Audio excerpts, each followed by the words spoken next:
Greetings and welcome back to Zenless Zerro. So today we're going to be talking about the latest 1.7 story trailer teaser that they released last night.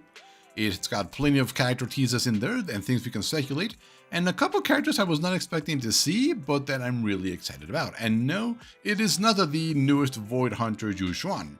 So let's just turn this on. Here we go.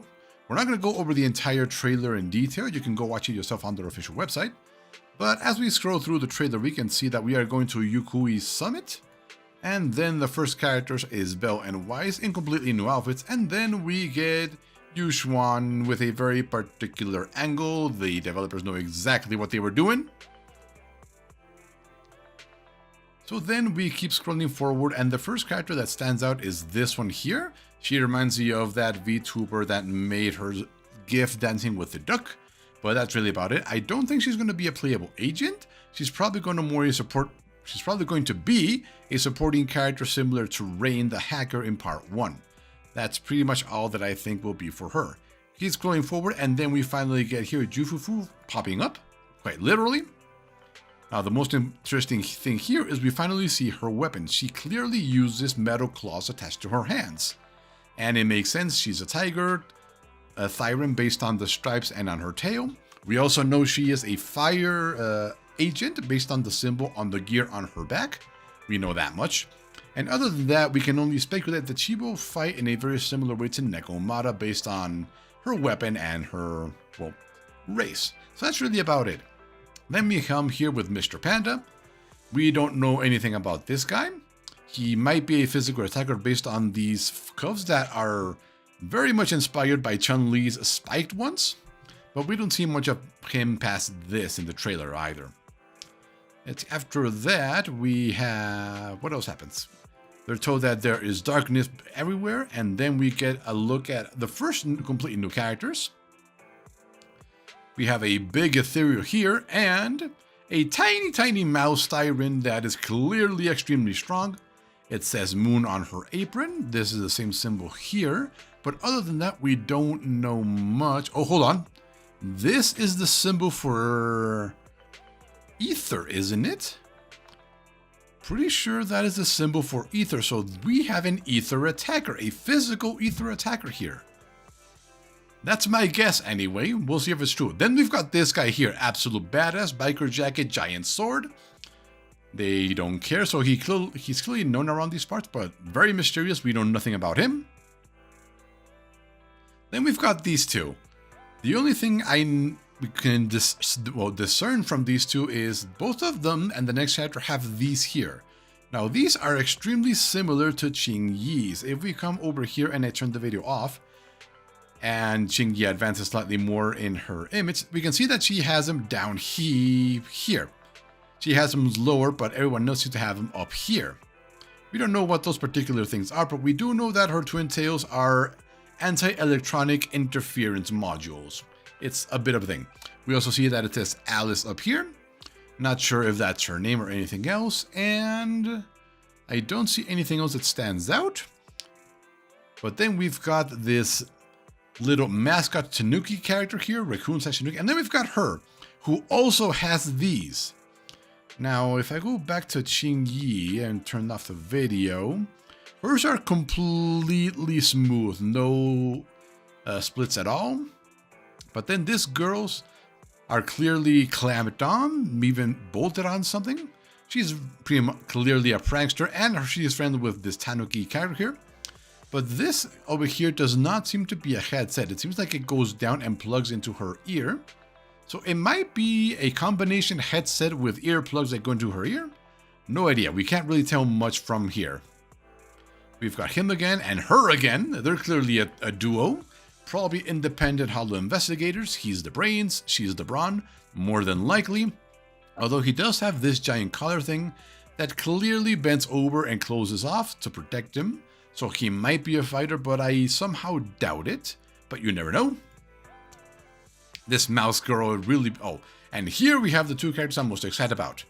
This is Seed, and this is Captain Magus of Obol Squad, the partners for Soldier 11 and Trigger. Now, what do we know from them? Well, we actually know quite a bit about them thanks to Trigger and Soldier 11's events. For starters, we know that Seed has the personality of that is very young. If we look over here in some of the examples that I have I've pretty much saved up all of these. Let's see. It says here that for some reason the captain's existence is a philosophical dilemma. I don't know what they mean by that, but that means that either the captain is not supposed to be alive, or it doesn't have a pulse and is dead, or maybe the captain is actually the tail controlling the body. That's a very crazy theory, but that is something to that extent. And Steve tries not to discuss that in front of Soldier 11 and Seed because they're not good with philosophical thinking and it'll keep them up all night. Very interesting there. Then we have here that Seed sometimes has trouble sleeping, and Trigger playing the song helps him go to sleep, which is interesting. We didn't know intelligent constructs needed sleep. Then Seed could do anything. He tried to impersonate a superhuman from a movie wearing Soldier 11's tactical goggles. So very childlike personality and energy. And lastly, let's see here.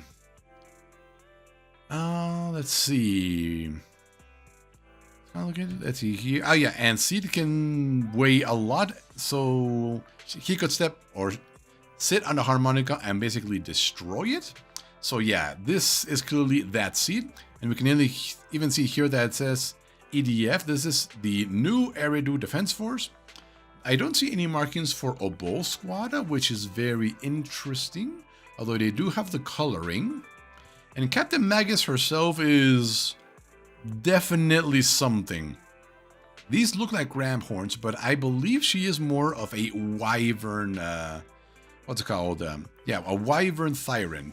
This is very similar to, what's it called? In Arknights, they have people that inherited the traits of wyverns, which are extremely tough and strong. I'm talking about Bagpipe here, who has some similar but not identical horns.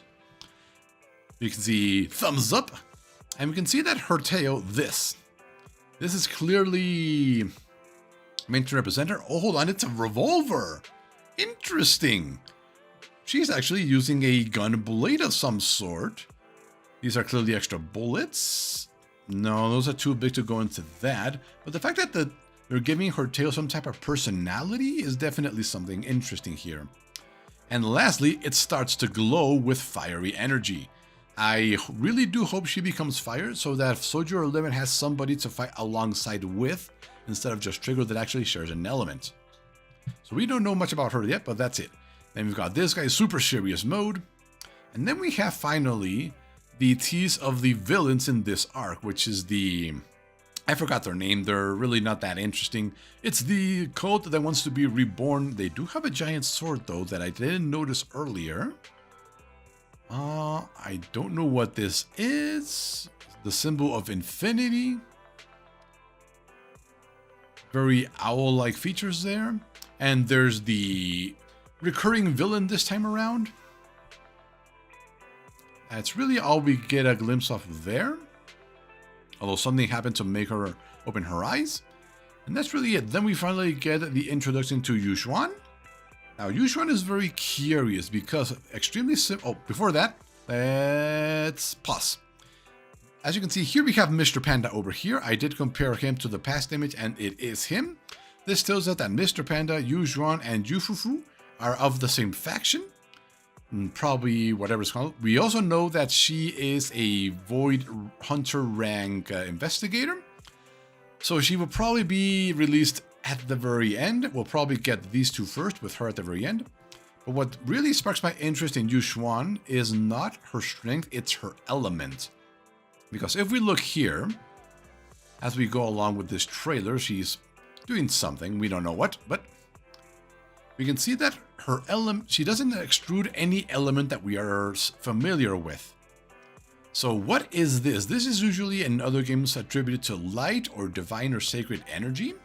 So what I think this might be is she might actually be a similar situation to Miyabi, where Miyabi was given a type of ice element that also deals burn damage. So a combination of fire and ice.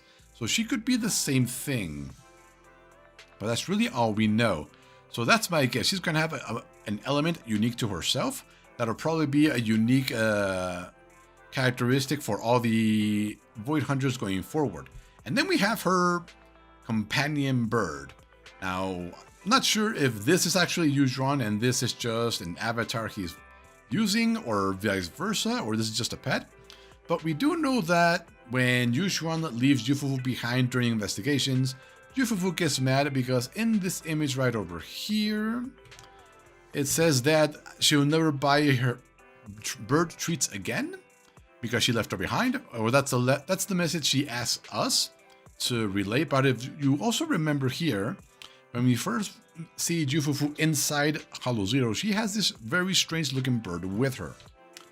It is a very creepy looking bird with an eye on the back. And if we compare it here with this big bird over here, it's not really similar at all, but the one with Yufufu inside Hollow Zero seems to be like just a observation or communication bird or something similar along those lines. So that's really all we know about Yuzhuan so far. We don't know what her element is, although I believe she'll be a combination element as well. And she'll probably release at the end of this arc just like Miyabi did. And then the last and final and most mysterious character is this one here. Now, we know nothing about this. We can see that whoever this girl is, she is clearly important because she's by herself and they don't want to reveal who she is yet. And we don't know anybody with that color scheme, and we are giving nothing other than that slight twist of her head. So literally nothing to go on. Not even a symbol, not an element, nothing. And that is it for the trailer.